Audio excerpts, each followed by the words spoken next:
We're in the third talk in our series on the life of David. 1 Samuel chapter 18. Now we were meant to be looking across all the chapters to the end of the book of 1 Samuel. So we're just looking at 16 verses to get like a good bird's eye view of how things play out. So try to tune into the action. Here's the first 16 verses, chapter 18, verse 1. After David had finished talking with Saul, Jonathan became one in spirit with David, and he loved him as himself. From that day, Saul kept David with him and did not let him return home to his family. And Jonathan made a covenant with David because he loved him as himself.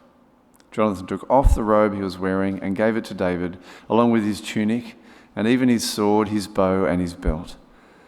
Whatever mission Saul sent him on, David was so successful that Saul gave him a high rank in the army. This pleased all the troops and Saul's officers as well. When the men were returning home after David had killed the Philistine, the women came out from all the towns of Israel to meet King Saul with singing and dancing, with joyful songs and with timbrels and lyres. As they danced, they sang, "Saul has slain his thousands and David his tens of thousands." Saul was very angry, and this refrain displeased him greatly. They've credited David with tens of thousands, he thought, but me only thousands? What more can he get but the kingdom? And from that time on, Saul kept a close eye on David. The next day, an evil spirit from God came forcefully on Saul. He was prophesying in his house while David was playing the lyre, as he usually did. Saul had a spear in his hand, and he hurled it, saying to himself, "I'll pin David to the wall." But David eluded him twice. Saul was afraid of David because the Lord was with David but had departed from Saul. So he sent David away from him and gave him command over 1,000 men, and David led the troops in their campaigns. In everything he did, he had great success because the Lord was with him. And Saul saw how successful he was, and he was afraid of him. But all Israel and Judah loved David because he led them in their campaigns.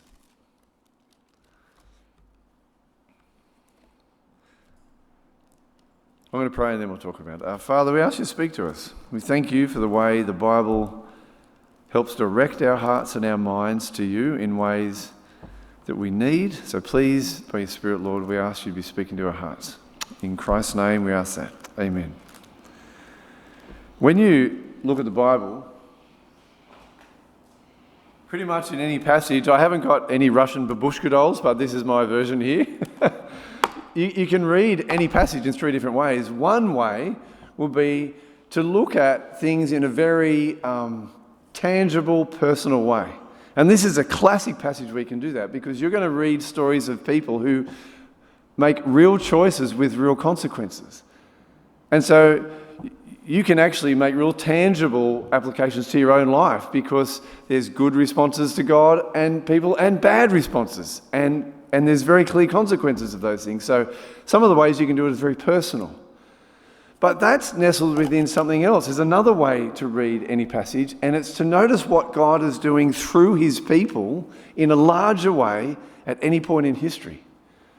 So like in this case, all these characters, like we heard about Hannah, or it could be Eli or Abigail or Jonathan or David, point us beyond them to the larger thing God's doing through his people.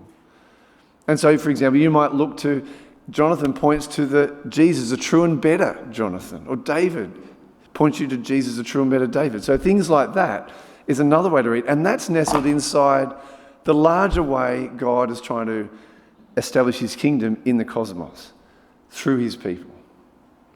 That the way God works in his people changes the value systems that affect our life, and he's wanting to turn upside down the value systems that guide our world of status and recognition and power, and for us to be driven by things like love and servanthood.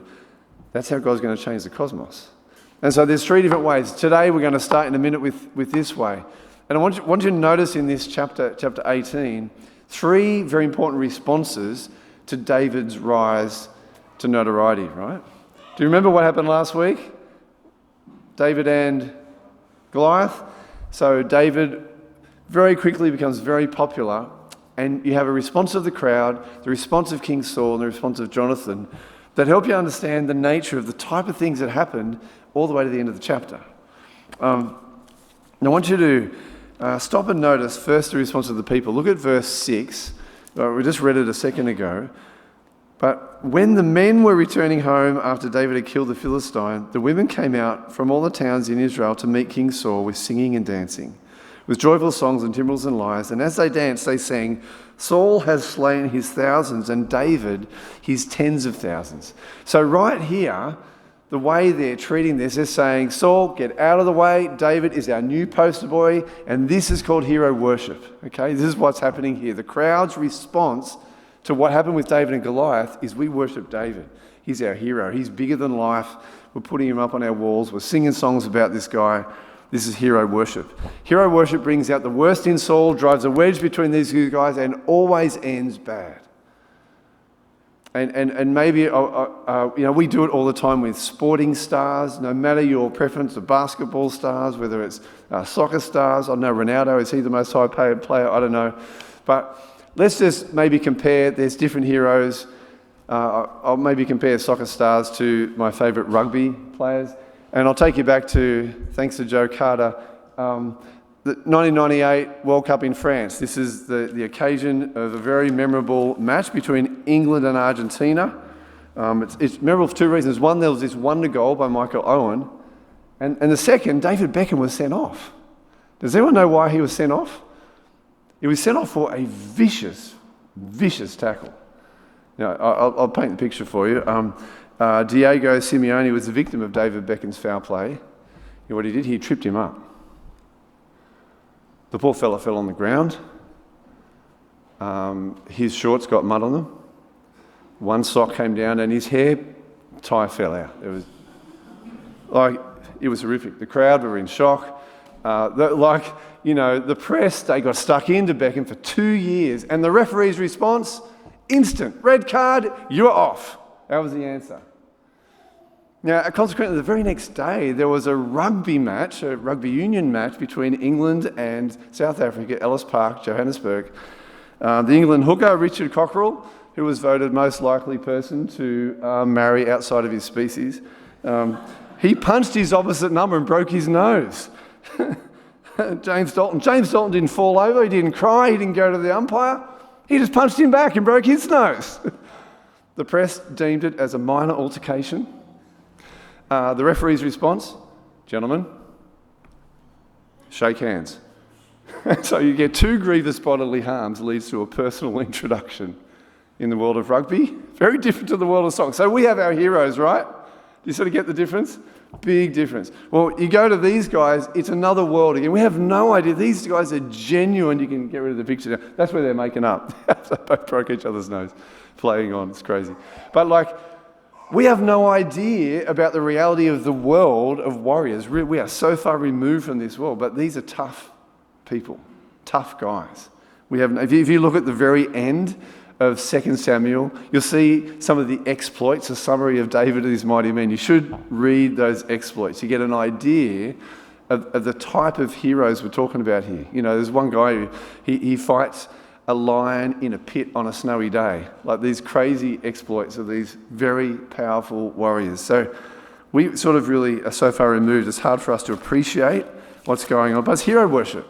And one of the problems with hero worship, at least here, the ladies missed the point of the whole saga between David and Goliath. They missed the whole point. And so you've got to ask yourself, why did God allow it to happen the way it happened? Why did God allow it to happen that a young kid with no military experience and no armour could rout an army and beat a seasoned warrior, even without armour himself? Why would God let it happen that way? Is it because he wanted his people to learn a new tactic, like, the youth are our future or something? A bit like, we had the youth band this morning for church. Is that what God wanted us to learn? See, one of the most important lines in the whole book of 1 and 2 Samuel is chapter 17, where David approaches his enemy and says, I come to you in the name of the Lord Almighty, the God of the armies of Israel, who's going to deliver you into my hands. Then he says, the reason for this is so the world will know there's a God in Israel who doesn't save by spear or sword.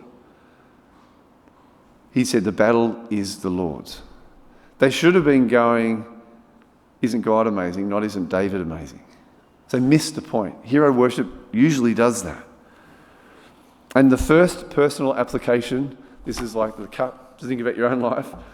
You should know this. No matter how God works in your life, you're going to be more tempted than ever to worship the way he works rather than the one who provides the way.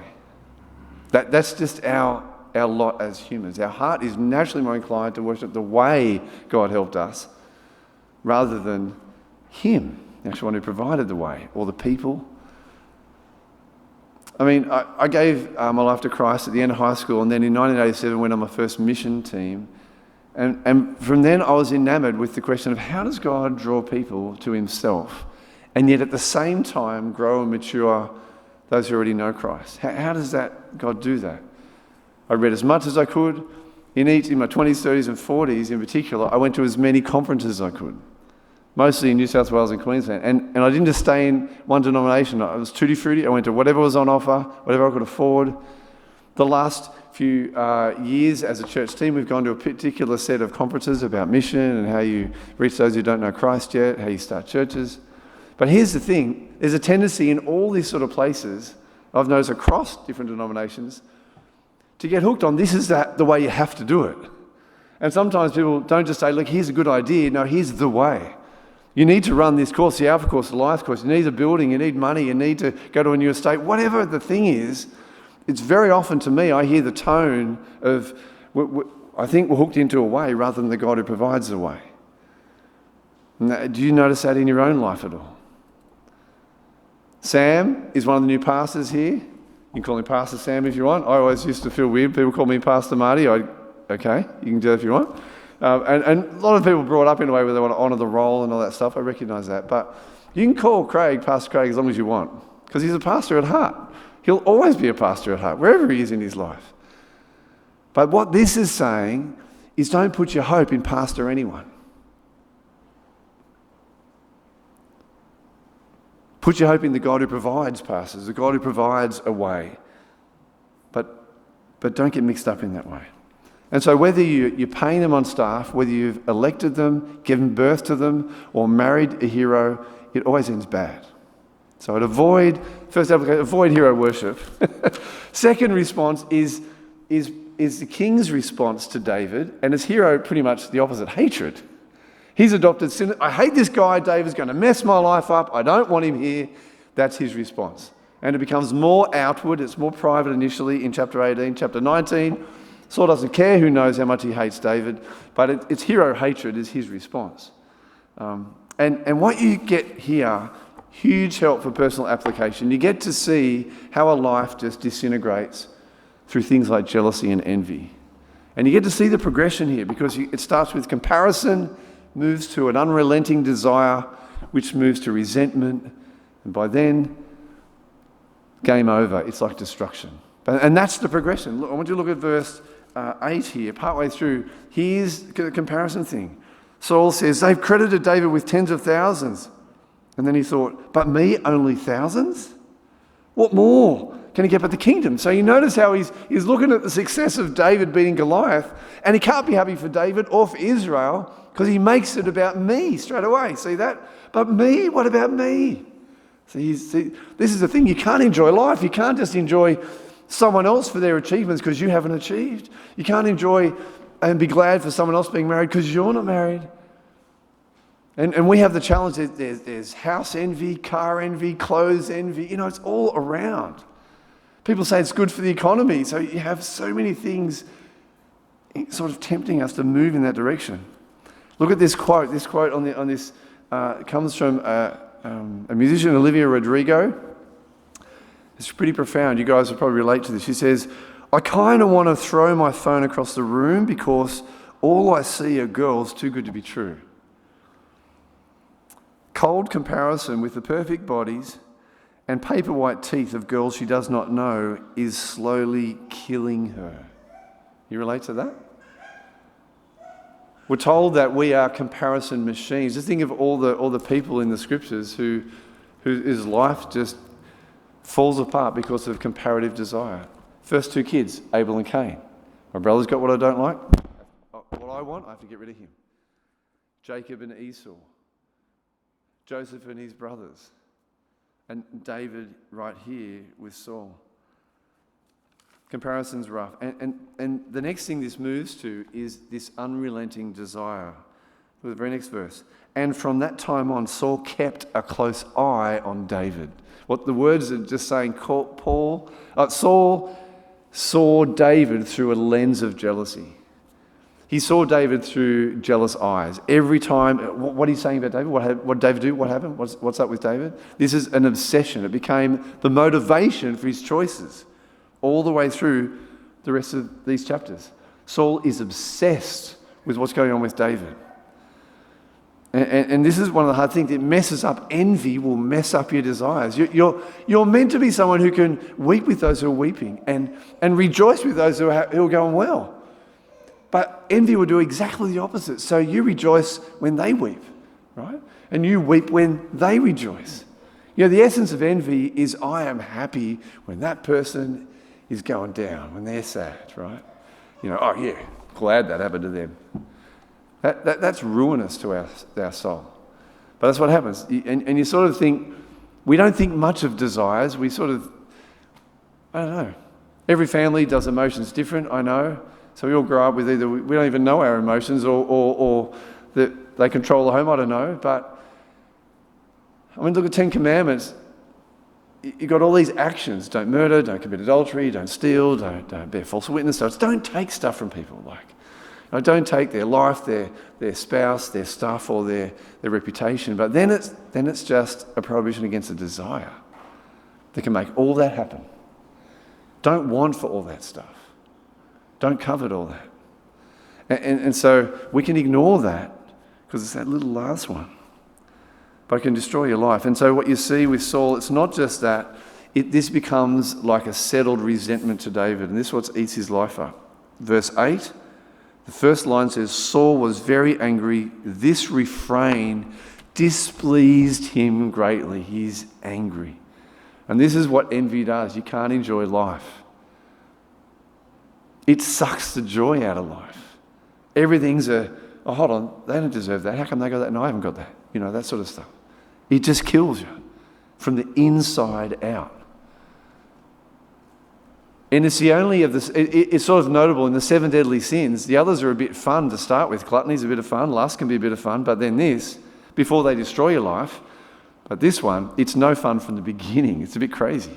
It sucks the life out immediately. And this leads to, I think, well, you should recognise, it sucked the life out of the ability to enjoy paradise for Adam and Eve. Paradise, Eden is not enough because of envy. They need what's not theirs to have. Lucifer, he's number 2. So envy means he can't even enjoy heaven.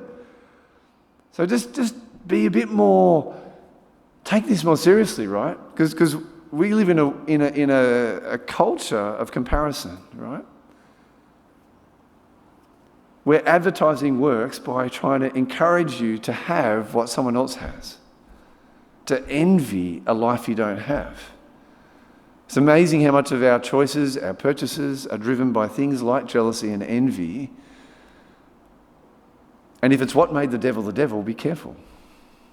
Because it might do a number on us. And this leads to a very sad reality, but one that, again, we don't realise. Verse 10 says this. The next day an evil spirit from God came forcefully on Saul. He was prophesying in his house while David was playing the lyre as he usually did. Saul had a spear in his hand and he hurled it, saying, I'll pin David to the wall. But David eluded him twice. Saul was afraid of David because the Lord was with David and had departed from Saul. So he sent David away from him and gave him command over 1,000 men. And David led the troops in their campaigns. In everything he did, he had great success because the Lord was with him. When Saul saw how successful he was afraid of him. But all Israel and Judah loved David because he led them in their campaigns. You notice it's not letting up for Saul. Later on in verse 25, Saul's plan was to have David fall by the hands of the Philistines. Like he's hoping for the law of averages. This guy's going to cop it being in battle so often, someone's going to take him out. He'll let the Philistines do his dirty work. But you notice there's another element here now. It's not just that he's driven, that he's motivated this way, that he's all about what's going on with this guy David. There's a spiritual element here as well. This spirit is mentioned in chapter 19 and then not anymore. And what we find from chapter 15, since Saul has been rebelling against God, he starts finding himself in the company of spirits that actually have that same rebellion. And the way that the story is orchestrated for us, there's a sense that after chapter 19, he's so fully surrendered to the spirit of hatred for David that there's no need for an evil spirit. And the way it actually puts God in the midst of this as well. This word of a terrifying or an evil spirit is also mentioned in Judges 9. There are another two parties where there's already this hatred fired up between two people. And there's this pattern like Romans 1. It's actually quite sobering. That one of the things God's going to do is be very equitable around your choices around him. If you want to choose that route to push against God, so often God is saying, okay, you want to make that bed, you lie in it. You want to go that direction? And he's giving those people in Judges 9, he's giving Saul more freedom to go the direction he's actually already choosing. Does that make sense? And so people say things like, you do anger, anger will do you. You do drugs, drugs will do you. You do envy, envy will do you. This becomes enslaving. It's like this guy isn't a willing participant anymore. He's just along for the ride. And one of the sad things, and so it's not just a psychological habit, we've got to say. These writers have a worldview, and actually most ancient writers believed that you cannot effectively describe the way the world is and the evil in the world by natural causes. There's a reality of supernatural evil. And that's what the writers are recognizing. And so if you're going to give yourself over to things like jealousy and envy and resentment and anger, be very careful. Because what we're told here, you're actually putting yourself in the space of the activity of evil. And it starts to be more serious than I think we usually give it credit. Anything that you put above God will become like a drug. That's really what this is saying.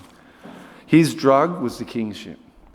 And the more he did about this, the more the kingship just disintegrated, went further away from him. So the book of James says that envy will make it so you cannot think straight. Book of Corinthians says it ruins love. It says love does not envy. That's a big thing. So I want to just pause before talking about Jonathan's response and just ask you guys to maybe put your hand up if you would say in this, I know in church, but see if you can do it. Put your hand up if you're going, my hand's up because I'm going through a very hard time. You can put your hand up if you're going through a very difficult season of life. Put your hand up if you're having a hard time. It could be for lots of reasons, physical, spiritual, mental, emotional, relational, financial, There's quite a few of us. Here's the thing. There's a new military term to describe living in uncertain times called VUCA. Volatile, uncertain, complex and ambiguous. And people are saying we live in a VUCA time. Like people who write about what's happening in the Western world anyway, and the world at large. This season from chapter 18 through to the end of 1 Samuel, definitely for David was a VUCA time. It was a very difficult, volatile, uncertain time, especially him so young in the court, very close to a guy who wants him dead, very dangerous. And there's a notable thing about his friend Jonathan. Chapter 18, verse 1 that we've started at, notice it brings up Jonathan. It says, after David had finished talking with Saul, Jonathan became one in spirit with David, and he loved him as himself. There's a recognition of their friendship. This is also sprinkled a couple of times through chapter 18, 19, 20. And then in 23, the last time they see each other, verse 16, and Saul's son Jonathan went to David at Horesh and helped him find strength in God. Your friends, a real friend will help encourage you in your faith. There's a good personal application. Don't be afraid, he said. My father Saul will not lay a hand on you. You'll be king over Israel and I'll be second to you. Even my father Saul knows this. The two of them made a covenant before the Lord. Then Jonathan went home. What a lot of commentators say about this section of David's life is that the evil was bracketed by that friendship. And what they're trying to say, the evil was, if you like, contained. This was the most dangerous season of his life, being so close to the king who wants to kill him in his court. And it was the friendship of Jonathan that really got him through. And one of those applications for you is you can't go through life without a friend. Because you're going to go through life and you're going to face adversity. And so this is a huge thing to think about. The text is sort of crying out, saying how important friendship is. Jonathan's response, how different is it to the other guys? It's not hero worship, and it's also not like hero hatred for sure. He loves him as himself. There's something else happening here. He's a great leader and warrior in his own right, if you read earlier chapters. So he's not afraid of David. There's something else going on here. The difference here is Jonathan allowed the hero not to crush him, not to obsess him, but to humble him. He allowed David's victories to humble him. Look how humble this guy is. Verse 2, from that day, Saul kept David with him. The word is he took him. So Saul is about using David, really. But Jonathan made, verse 3, a covenant with David because he loved him as himself. There we are again. Jonathan took off the robe he was wearing, gave it to David, along with his tunic, even his sword, his bow, and his belt. You can't miss the implications of this. There's a couple of things at play here. One of them, you've got to know friendship is huge. And if we just wanted to open this up and learn from Jonathan and David about friendship, we could. We could go through all the interactions between them. And the two basics you've got to at least see is a friend needs to be loyal and as close as these guys. They loved each other. It's like they're knitted together at the soul. So it's like there's an openness, a closeness, and a commitment, a loyalty. And you need both those things. You know, some friends, they're open, but they're never there ever when you need them, right? They're like a fair weather friend, the old language. And some friends, like they might be with you, but it's like body language like this, crossed arms, like they don't let you in. They don't share how they're going. They don't ask your opinion on their big decisions. They don't let you into their faults and their everyday sort of life. You need both. You need openness, like they loved each other as their own soul, and commitment, loyalty. That's what a friend is. And sometimes you work this out, don't you, in life? You work out who your friends are, actually often the hard way. You know, it might be that someone moves away and you thought, oh, I didn't know they were going to do that. Because they didn't talk to you about it. And you realise, actually, we weren't as close as I thought. Or it might be that, and it's not that you had to decide for them, but a friend will let you into their world, into their decisions. Friends definitely going to share their faults and their struggles. And one of those things is when you share something about their faults, if they take off, that's also a sign maybe the loyalty isn't there. They're not willing to stay with you and grow through this friendship. So anyway, it's just one of those things we could spend a lot of time there, but the reason why we're not going to is because this can't be explained by friendship.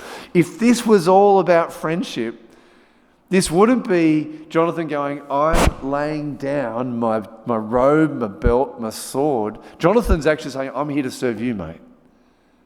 You're going to be king and I'm going to serve you. This can't be explained just by friendship. Because if it was just friendship, it'd be, oh no, you be king. No, you be king. No, you take the tunic. No, I'll take this. You take the sword. I'll take the bow. You know, they'd be like that if it was just friendship, but it's not. They're making a covenant. This is where this moves into the second cup. This is where we start to become aware of the ways in which God is working more broadly through his people. This is how you start to see, well, this is telling you God is heading towards Jesus. This is such a big picture. You see, for Jonathan, how easy would it have been for him to go side with his dad, take David out, and get ready for the kingship, his prince? Or side with Dave and knock his dad off, and they go in cahoots. Much harder. Much harder. It's a massive, massive thing. And I want you to notice what this is telling us about the way Jonathan responds. Jonathan's saying, I can sense that God is bringing salvation through you, David. And so for me to join in, I've got to get off the throne. That's what he's sensing. He shows you definitely what relationships can look like. When you put your joy inside someone else's joy, that's what it's like. He loved him as his own heart. That's like I love someone else in the same way I want them to love me.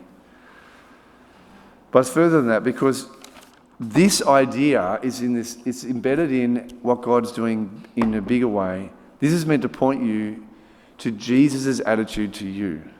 Jonathan's attitude to David should point you to Jesus' attitude to you, because there's another crown prince.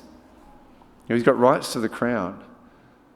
But so those he loves can be on the throne, he needs to take off his robe and his sword. And so Philippians 2 said that Jesus, equal with God, emptied himself, and he actually experienced humanity's sword. He dies. And so right here, this is the picture. Jonathan, and this is pointing to Jesus more than Jonathan. This is the opposite of envy. The opposite of envy isn't just contentment. I don't need other things. I'm happy. That's not the opposite. The opposite of envy is this picture of Jesus sacrificing so people can have what they don't deserve. That's the opposite of envy. That's a whole other way of life, a generous life. And I think this is meant to point you to the ultimate prince, the ultimate one ready for the throne, like Jesus describes the Prince of Heaven, binding his heart to our hearts and deciding for them to be lifted up, I've got to be pushed down. I've got to take off my robe. And so this moves us into the third cup, into the way God is going to establish his kingdom through his people. Because we live in an overlap of kingdoms. That's what this shows us. This whole story shows us. We've got an anointed king, David, and we follow God's anointed king, Jesus. Yet it's an overlap of kingdoms because, see, Saul and his henchmen are still there, aren't they? And for us in our life, we follow the anointed king, Jesus, and the devil and sin and death are still there. There's an overlap. And when you're living in an overlap of the kingdom, you're going to be tempted to envy people all the time. But God is establishing a whole new way of doing life with him as our king. And so I get to say, now hold on a sec. Jesus gave himself for me. So that means I have infinitely more coming my way in the end than I could ever envy from anyone in this life. I get to do that and respond to that instead of envying and start sacrificing for people. And the way that's maintained is the way Jonathan points you to the way your relationship to Jesus can look. The way Jonathan looks to David is the way we're encouraged to look to Jesus. Look at God's anointed and recognize I can see God's salvation coming through him. And if I want more of that in my life, I've got to get off my little throne. I've got to take my own robe, my belt off. And the words I like to say is, God's inviting you to say, Jesus, I give you my life. It's the simplest way I can say it. 2,000 years ago, Jesus gave his life for you, and he's waiting for you to respond by saying, Jesus, I give you my life. It's such a powerful picture of what it means to move into what God's doing. This is the third cup in the world, in the cosmos. And it's interesting, at the end of 1 Samuel, Jonathan dies, fighting for both his friends. Remind you of anyone else? Jesus says, no greater love is this, that a man lays down his life for his friend. He went into a very ill-advised battle with his dad. Amazing, amazing picture. I reckon this is such a cool thing, because this is a way to move away from things like envy and jealousy that really hang us up. It's so powerful, a picture. So I'm going to pray and we're going to sing again, but I hope this has helped you with getting to the story of David a bit more. Father God, thank you for speaking to us. Please keep speaking to us, God, while we sing and then while we hang around and catch up. We ask God you help us become more aware of the ways in which we ignore you and sort of maybe superficially, like Saul, tip our hat your way, but don't actually do what Jonathan does and lay down our life, give it to you. We ask you help us consider what it might look like, even tonight as we gather and chat and hang out and think about the week. What would it look like to live a life like Jonathan, where we look at what you are doing and realise you're calling us to give ourselves to you. We thank you for the way that you have done what Jonathan's done to David for us, in taking off your robe so we can be with you forever. Thank you so much for Jesus. Amen.